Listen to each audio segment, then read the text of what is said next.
Well, the sun is beginning to dip towards the horizon late in the day here at WeatherTech Raceway Laguna Seca. Welcome back to Gridlife Laguna, and it's time for the Rush SR Race 4, a new series that's joined us here this weekend, Greg. It's part of their California Dreamin' Tour, first at Sonoma, and then here at WeatherTech Raceway Laguna Seca. Rush SR, these 1,000cc pocket rockets have been a lot of fun to watch. They have. They put on some really, really good racing.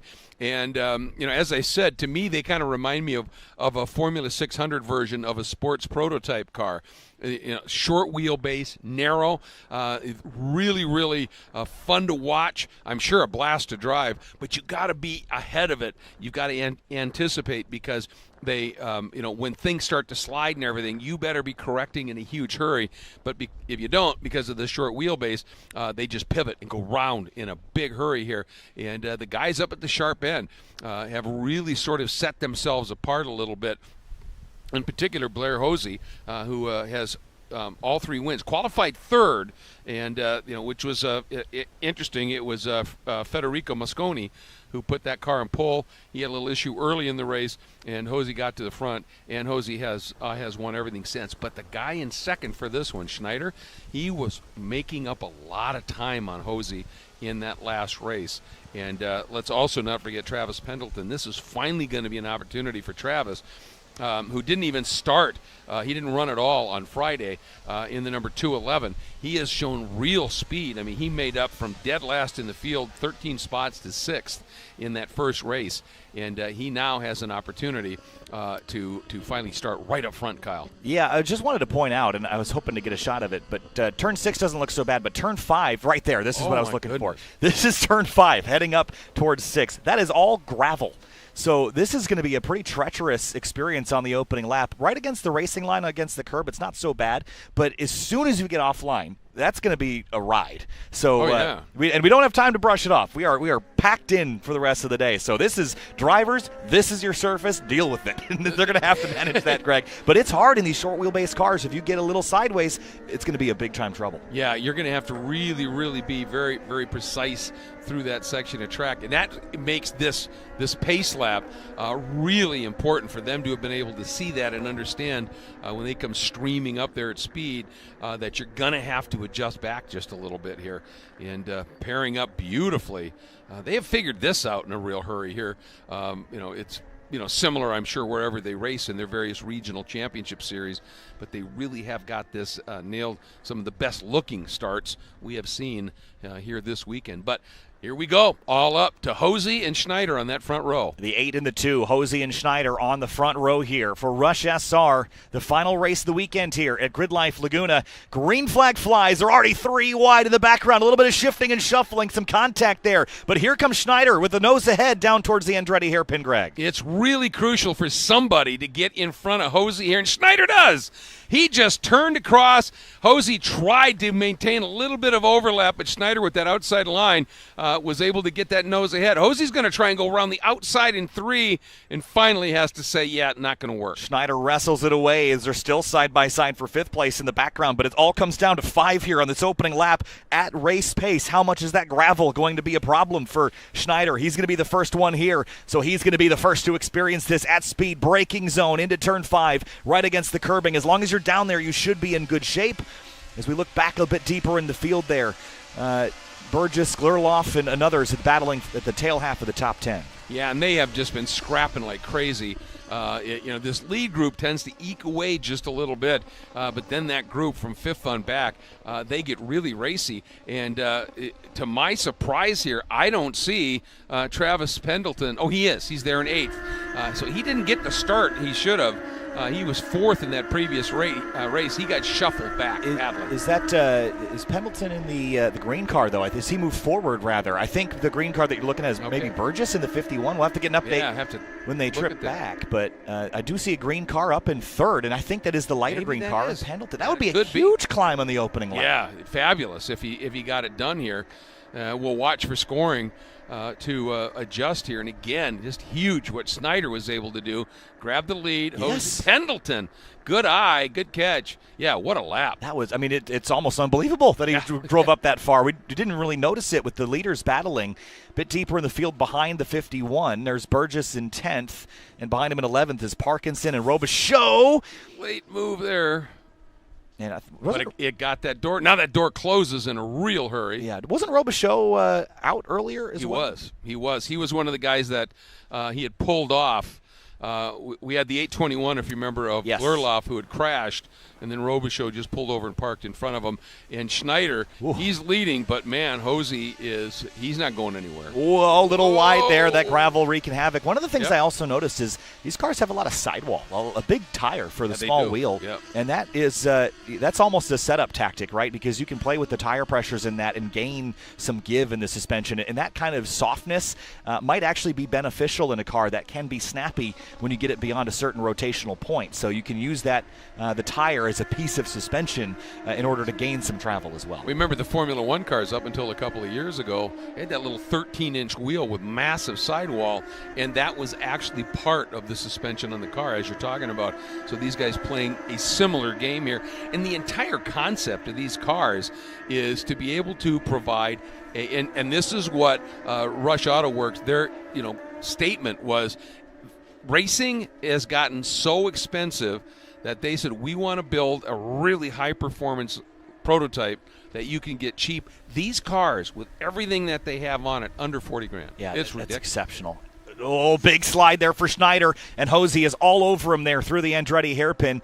And I'll tell you what, Schneider is having to work very, very hard to keep Hosey behind him at the moment. And they've got Pendleton 2 seconds clear in the mirror. It's going to come down to these two, I think, Greg. They have just been lights out this weekend. But if they get into battling, don't count out Pendleton or Mosconi or Chang. Yeah, I remember Mosconi, who's running in fourth right now, had qualified on pole in front of Hosey, so we know he's got pace. I was just waiting for Hosey to go wide there and then square up underneath. But unfortunately, all that gravel in 5 really kind of blunts doing some sort of creative pass there. Yeah, I think they're clearing it out slowly but surely. Yes. Every time they run over it, they're dispatching more and more of that gravel and just spreading it out across the rest of the road. So that should make it a bit more bearable as this race goes on. There's just not a lot of time, though. Down into the corkscrew, Schneider leads Hosey just by 0.2 of a second. That is a gorgeous shot down the hill.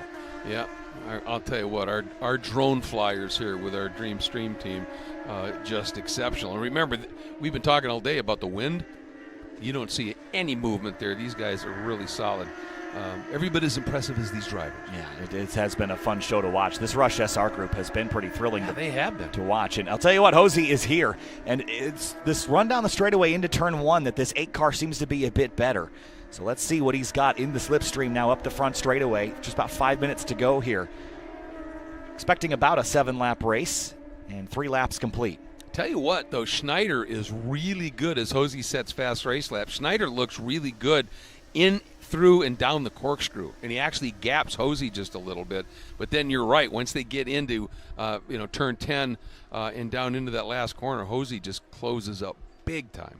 Yeah, it's been a pretty thrilling fight so far in this race. I don't think it's going anywhere either. Ooh. Hosey, I think, might be a bit quicker. I mean, we see it on the scoreboard there with the purple wipe. He's run the fastest race lap. He's won all the races prior.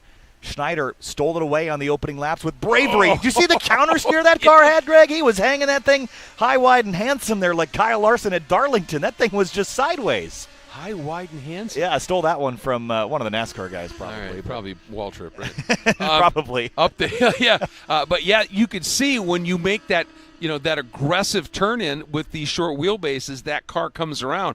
But Schneider, that's what he wanted it to do, and he got great rotation. Wow. Look at him gap.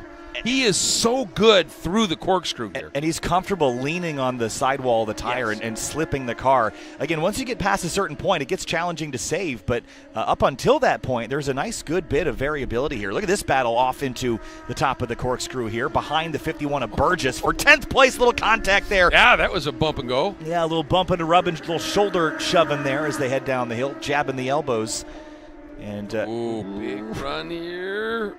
I think that's the 821. Glurloff is one of those cars. No, that's the 76. Well, it's the 821 and the 76. Yes, exactly. Of Robichaux. These were the two cars we saw out in the previous race for different issues, but now they're back together battling for a top 10 spot here. And battling harsh. Ooh, a late lunge there, and door got shut. And back up onto the front stretch. Half a second between Schneider and Hosey. That's the largest gap Schneider's had all race. He'll enjoy that for a moment. And that's because Schneider just set the fastest lap of the race. And look at this lunge here by the 76 of Robichaux. And he's through just like that. He got a great exit.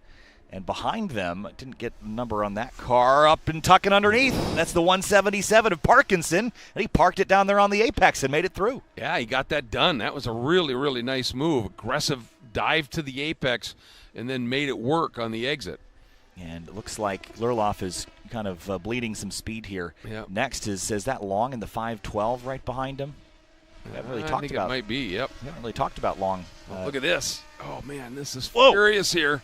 Robichaux is on a mission, big time sideways. It's going to go. That's what I was talking about. And right in the middle of the road, everybody scatters as he pulls the car off track. Nicely done. Boy, he got it in reverse in a hurry. He did, but look at this. 3 pressed up into 6. Oh, they're going to have to get that sorted. Brake lights flashing and singling out this time. He had that car lost so far before he got to the corner. It was just sliding in there sideways like a reverse entry drift car. There was just no way that was going to come back to him. The gravel didn't help either. No. Yeah, once you catch that, when you already got that level of slip angle in the car, very difficult to save it again with these short wheelbase cars here. But we're coming up. Maybe white flag this time. Haven't gotten the notification just yet, but it's good. Coming. I love watching this. Maybe one more after that, but I wouldn't expect too many more. But Schneider and Hosey 4/10. It is closing down, and there it is. Hosey got an excellent run through. That was a great run through 3. Huge. And he's there again. He's right on top of Schneider for this top spot between turns 4 and 5. But look at the two extend that distance on the run to 5. And there's that really aggressive turn in by Schneider. And Robichaux did not get going, so I'm not sure if I didn't see a yellow flag on entry there, but that will be something to note next time by. Robichaux is stuck in the gravel there. All right, through 6. Did both of them get a good run? They did. Schneider better, though. Yeah, Schneider was better. And now Schneider heading into the corkscrew where he's been just dynamic. Let's see if he's able to make that gap again. Yep. Really solid turn. Look at him. He just pivots down there. Yeah. It's like the whole thing is rotating on the nose. Yes. He's able to and it's almost like he's driving a front-wheel drive car where it just pulls itself right out of it. And look at the gap he gets. And I think that Hosey is obviously really quick in spots, but if you can build a gap down, 2 cars off, Robichaux was already there. That's Kyle Melnick. Oh, boy. Yeah, that gravel's been wreaking havoc here. Here they come. See, white flag. Yes, it will be white flag this time. Yep. So 1 to go. And appreciate Emma in the timing and scoring tower giving me heads up as well with that flag hidden by the gantry there. But Hosey's got 1 lap left to do it. And he gets close at 5, but his run out of 3 last time was good enough to, I think, give him a good shot. If he can repeat it, he'll be there. Yeah. Almost pulled a wall bump when I was trying to lean down and see that flag and bumped you there. And I'm going to remember that one for a while. That's just too good. But, all right, this is where Schneider, boy, he's really good there out of 4, too. But I just love his turn in here. And you just don't want to overdo it at that rotation. And the front bodywork on the 8 is also shaking around a bunch. Yeah, it is, isn't it? Wonder if that's causing him any strife or at least a distraction. I'm not sure what's going on, if there's a clip loose or something. But all these things come apart in just a couple of clips and pieces. They're really easy to work on. Yeah, it's just all aircraft latches, essentially, and they just pop off. All right, last time through the corkscrew. Yeah, Hosey closer this time, but right there, Schneider just gets quick 3-4 car lengths with his willingness to just absolutely let it drop down into the bottom of the corkscrew, Kyle. Michael Schneider through the last couple of corners here, fought a fierce defense from Blair Hosey. Last corner on the brakes. It's not over yet. Turn 11, back on throttle. Big power slide there from Michael Schneider. Checkered flag waves. Michael Schneider wins Rush SR Race 4 here at WeatherTech Raceway Laguna Seca by just 0.4 of a second between himself and Hosey. That was excellent. And then Pendleton Travis Pendleton from 9th to 3rd. He did most of that in lap 1, by the way. Yeah. And then hung out there for the rest of the race. Yeah, just an incredible drive. And, when you think about that he didn't run at all on Friday. And to be able to come out and do what he did here. But obviously for Schneider, last thing you want is in a 4-race series is to get 4 seconds. And he had 3 already, and he was not going to give up that lead. Car off in the last corner there through the gravel. Man, they're pushing hard. There's another drag race a bit deeper in the field. Who's going to get here? Was that for a top 10 spot too? Might have been. The car going wide there. Yeah, you're right. That was Glurloff right there that got close but just couldn't make that jump up into 12. Yeah, heartbreak for the Robichaux machine. Again, he has had so much speed. Yeah. And had something mechanical in the first race and then spun out in race 4, but mechanical meaning race 3. Yep. And then something in race 4. The spin took him out at turn 5. But Schneider finally grabs one before they will walk away from WeatherTech Raceway Laguna Seca. What a place to win, and what a race series this has been. I've been thrilled with this as we get a look at Robichaux there. A good look at those big chunky tires on the wheels as well that allow this racing to be so compelling. But I've been thrilled with watching this group, and I think they've got something special here.